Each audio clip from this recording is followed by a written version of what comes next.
Amen. Isang mapagpalang araw po sa ating lahat. By way of introduction sa araw na ito ay aking pasisimulan ang pagbabahagi sa salita ng Diyos. No? Napakahalaga sa pagtunghay natin sa salita ng Diyos na mayroong bukas na kaisipan. Ano? Hindi lahat ng tao ay mayroong bukas na kaisipan. No? Hindi lahat ay mayroong katangian ng katulad nito. No? So napakahalaga sa pagtunghay natin sa salita ng Diyos ang open mind. No? Lahat ng tao ay mayroong kanya-kanyang pananaw. No? Hindi natin ito pwedeng hatulan hanggat hindi ito sinusuri. No? At napatunayan ayon sa sinasabi ng Biblia. No? Ang inyong likod ay naniniwala na ang Biblia ay susi upang tayo ay lumago, no? Sa kaunawaan sa salita ng Diyos. Hoping ito ay magiging blessing, no? And a time for edification to everyone na makarinig, no? O makapanood, no? Sa mga pag-aaral natin na ito sa banal na kasulatan. No? Ang ating tema for the whole journey ng ating pagsasaliksik sa salita ng Diyos ay nasa 2 Timothy chapter 2 verse 15. No? Ito ang ating at ang pamagat ng ating pag-aaral. It's rightly dividing the word of truth. No? So, in 2 Timothy chapter 2 verse 15, at makikita natin sa ating screen, no? Study to show thyself approved unto God, a workman that needeth not to be ashamed, rightly dividing the word of truth. Tayong mga Bible believers or masasabi nating Bible students, mahalaga na makita natin kung ano ang layunin ng Diyos sa kanyang salita sa buhay natin bilang isang mananampalataya.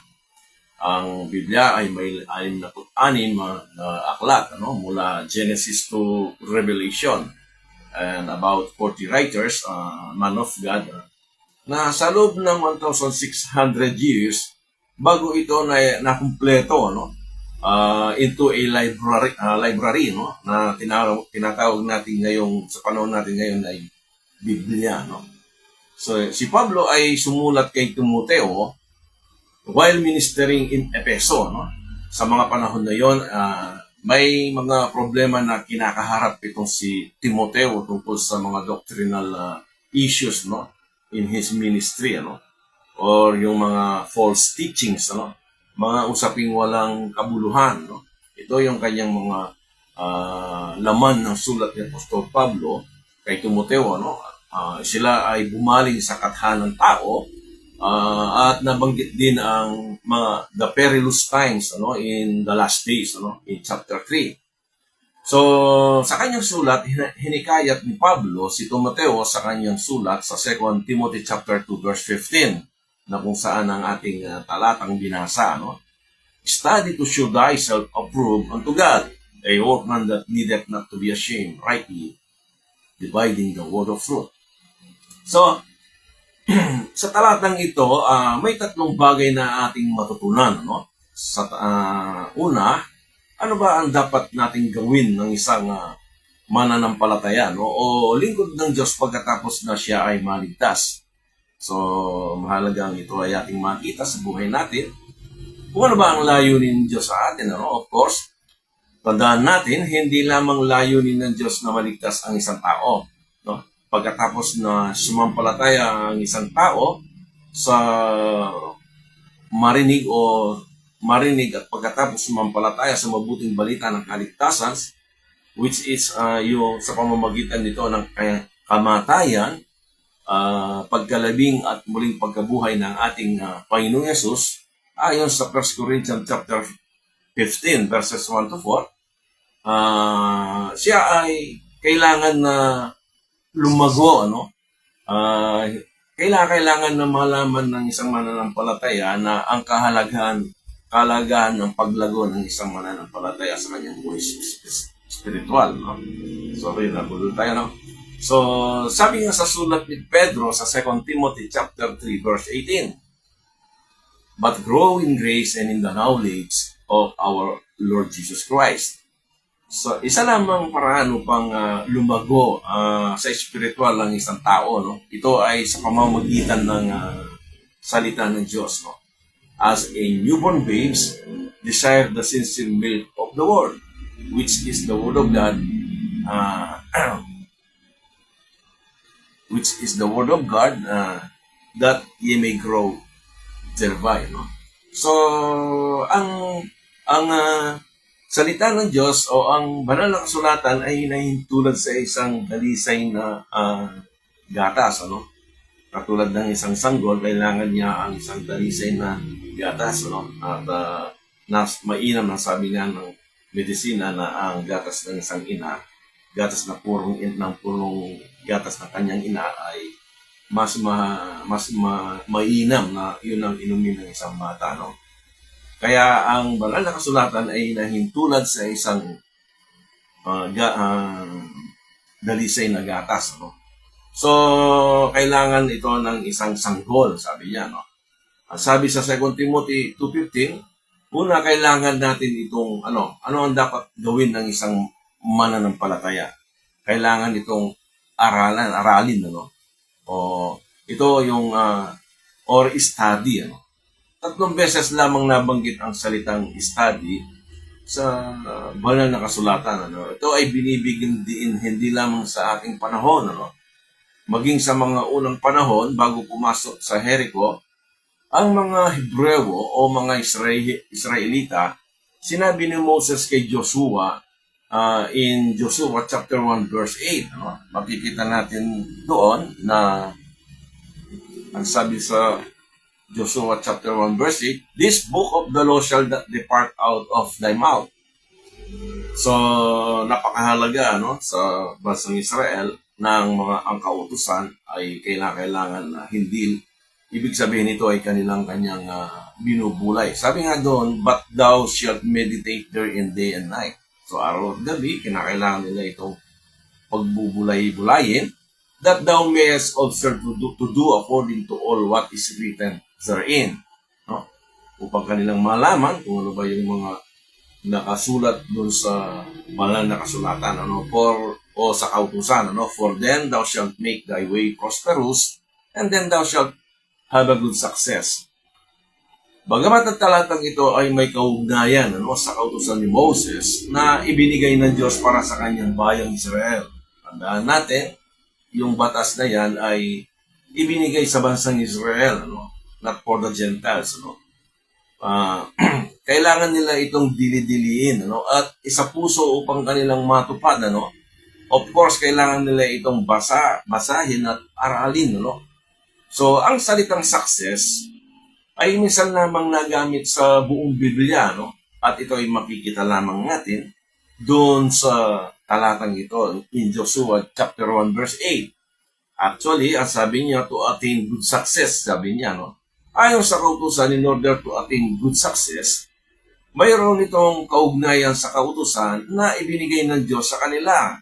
Kanino? Sa Israel, ano? Kailangan nila itong basahin araw at gabi upang kanilang magawa, no? At ito'y kanilang magawa, no?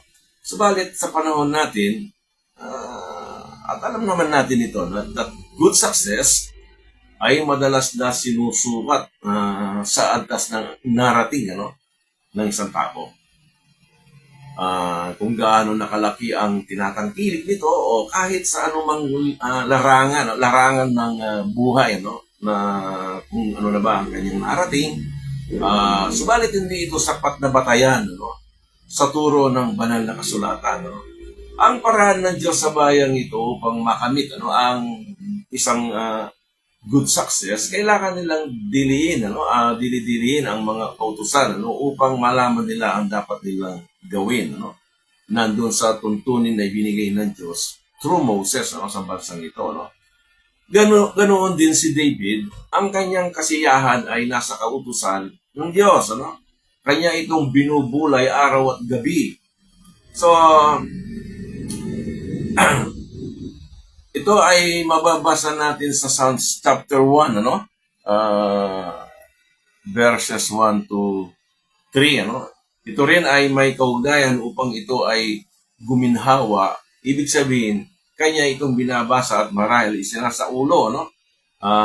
Ayon sa talata, ang sabi niya rito, blessed is the man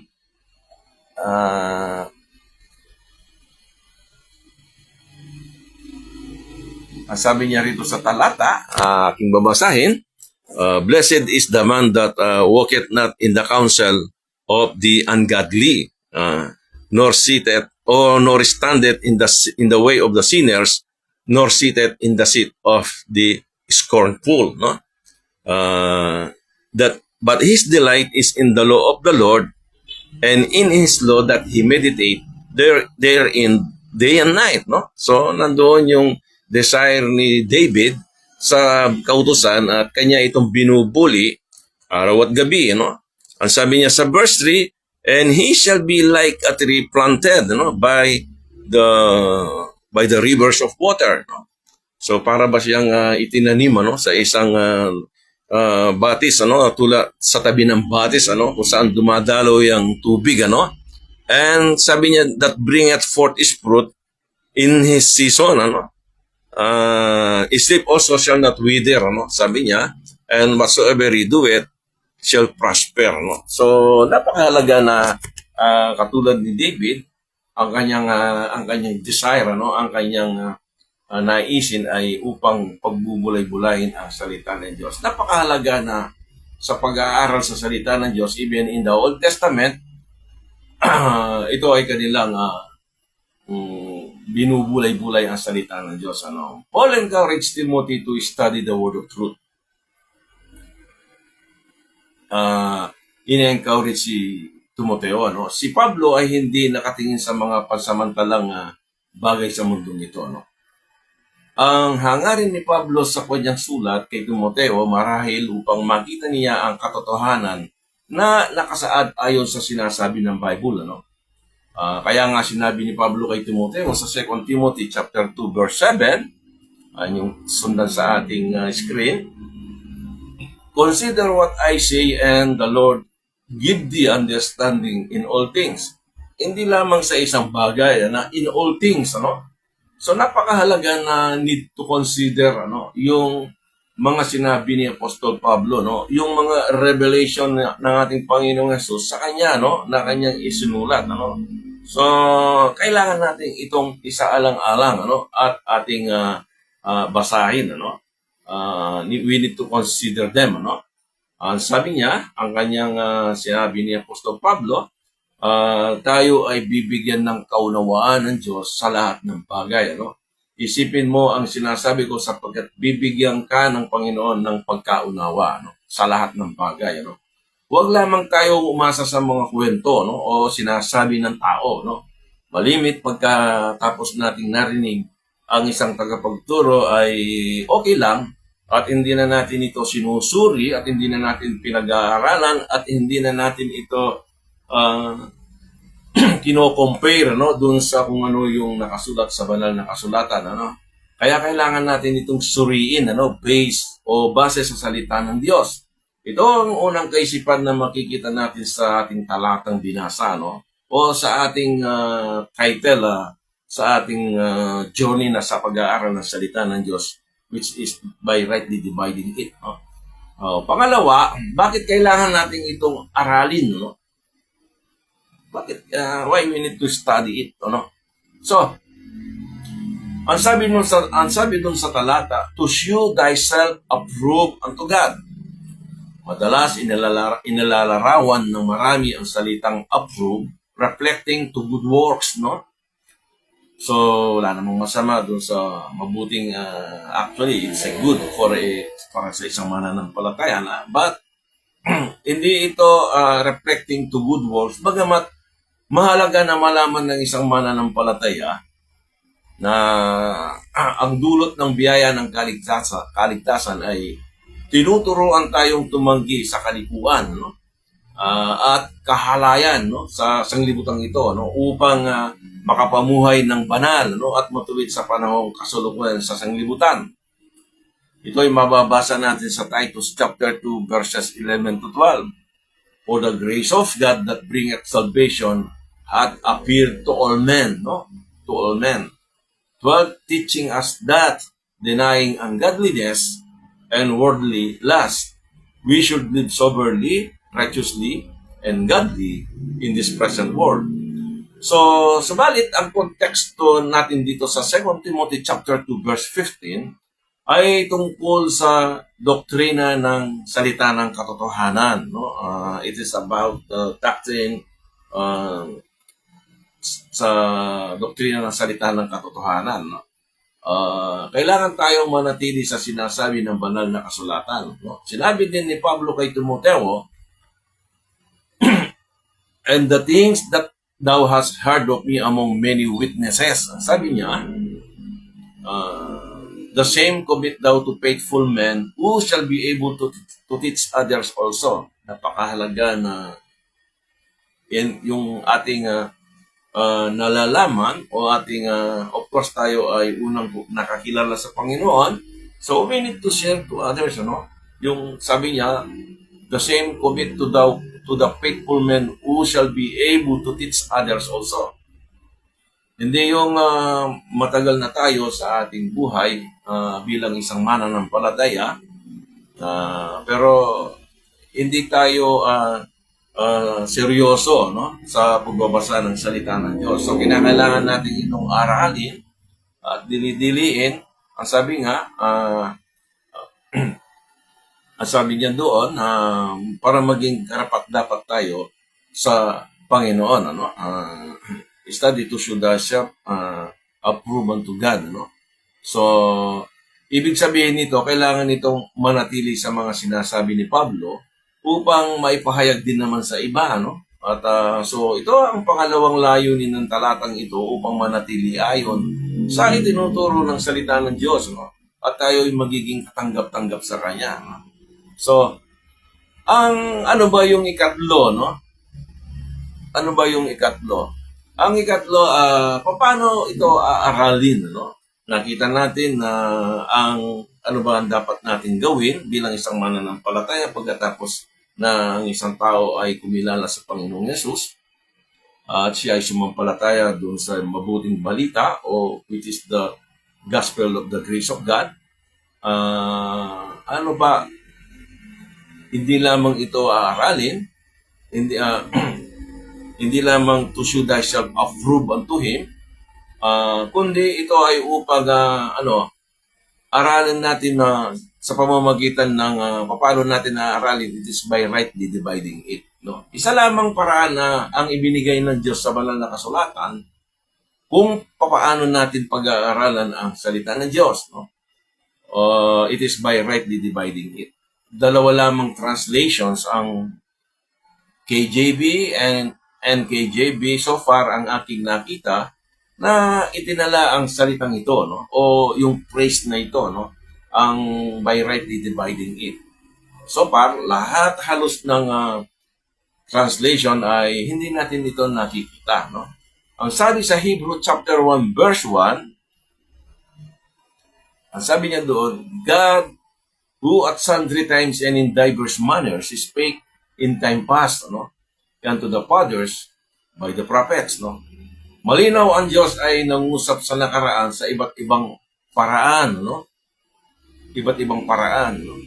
Ibig sabihin, ang pakikitungo ng Diyos sa bawat panahon sa tao ay nagbabago. May mga natatanging instruction ng Diyos sa bawat panahon or dispensation, no? Lahat ng kasulatan ay naisulat para sa tao, no? Lahat ng kasulatan na yan ay sa katotohanan, ano? At ito ay nasulat para sa tao. Subalit, hindi lahat ng katotohanan na yan ay nauukol sa isang tao. Nauukol lahat para sa iyo o sa akin. Sa iyo o sa akin, ano?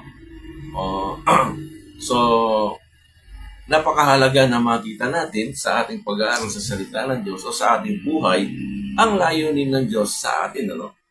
Hindi lamang tayo naligtas, kundi tayo ay dapat nalulugo, no, sa kanyang mga salita. So, ayon sa talatang ating natunghayan, kailangan nating pag-aralan ang salita ng Diyos. To show thyself approved unto God. Yung approved, it means yung alam natin kung ano ang sinasabi ng salita ng Diyos at hindi ang sinasabi o katahan ng ibang tao, no? So, Yun ang ibig sabihin ng approve, no? Hindi yung sa ating ipinapakitang mabuti, no? Sapagkat tayong lahat ay ang sabi ng Biblia ay walang mabuti, ano? Paano natin masasabing tayo ay approved sa Diyos, no? We can only say approved dahil tayo ay naging karapat-dapat sa harap ng Diyos dahil sa kanyang biyaya, ano? Dahil sa righteousness ni Christ sa atin. Nung tayo ay kumilala sa Kanya at tinanggap natin ang mabuting balita ng kaligtasan. Then, ang righteousness ng ating Panginoong Yesus, it was imputed to us, no? Pag tayo ay haharap sa Diyos, ang makikita ng Panginoon, yung righteousness ng ating Panginoong Yesus sa ating buhay. So, napakasaya ng isang buhay mananampalataya kung alam natin kung ano ang layunin natin sa ating buhay, no? So, and then, yung katlo, as a summary, kailangan natin itong aralin sa pamamagitan ng tamang paghati, no? Yung iba, sabi nila, it is an highly high dispensationalist. Hindi naman siguro. Hindi naman, ano. Later on, we will discuss about hyper dispensationalist, no? So, maraming salamat. I hope na magiging blessing ito and a time for edification sa bawat isa sa atin na makakarinig ng paksang ito. So, for the meantime, maraming salamat. God bless and to God be the glory.